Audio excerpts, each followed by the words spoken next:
అనగనగా ఛానల్‌కి అందరికీ స్వాగతం. పిల్లలు, ఇప్పుడు మనం తెనాలి రామకృష్ణుని కథల నుంచి ఒక కథను వినేద్దాం.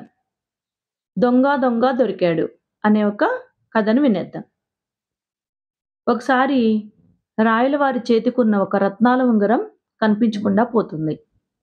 రాయలవారి అనుమానం ఏంటంటే, తన దగ్గరున్న అంగరక్షకుల్లో ఎవరో ఒకళ్ళు ఈ ఉంగరం తీసుంటారని చెప్పి అనుమానపడతారు. కానీ దాన్ని ఎలా నిరూపించడమో, ఎవరు తీశారో, దొంగ ఎవరో ఎలా కనిపెట్టడం అని చెప్పి బాగా ఆలోచిస్తారు. అలా ఆలోచించి ఈ తెనాలి రామకృష్ణుడిని సలహా అడుగుతారనమాట.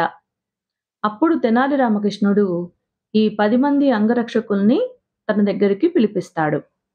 వాళ్ళనందరినీ ఒక గుడిలోకి తీసుకెళ్తారు. తీసుకెళ్ళి వాళ్ళతో ఏం చెప్తారంటే, మీరందరూ లోపలికెళ్ళి అమ్మవారి పాదాలను తాకి నమస్కరించి బయటికి రావాలి అని చెప్తారు. అలా చెప్పంగానే అంగరక్షకులందరూ అడుగుతారనమాట. ఎందుకు ఇలా చెప్తున్నారు అని చెప్పి.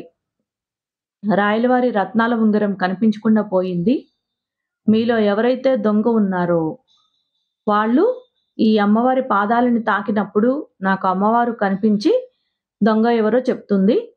అలా దొంగని మేము కనిపెడతాము అని చెప్పి చెప్తాడనమాట. ఇంక చెప్పంగానే ఇంకందరూ లోపలికెళ్ళి అమ్మవారి పాదాలను తాకి బయటకొస్తారు. బయటకొచ్చిన తర్వాత ఒక్కొక్కళ్ళు ఈ అంగరక్షకుల్లో అమ్మవారి పాదాలను తాకి బయటకొచ్చిన తర్వాత తెనాలి రామకృష్ణుడు వాళ్ళ చెయ్యి ముక్కు దగ్గర పెట్టుకొని వాసన చూస్తాడనమాట. చూసి పంపించేస్తాడు. అలా 9 మందిని పంపించేస్తాడు. ఇంకా చివర్లో ఉన్న అంగరక్షకుడు చేతిని కూడా అలానే వాసన చూసి దొంగ ఇతనే ఆ ఉంగరాన్ని తీశాడు అని చెప్పి చెప్తాడనమాట తెనాలి రామకృష్ణుడు.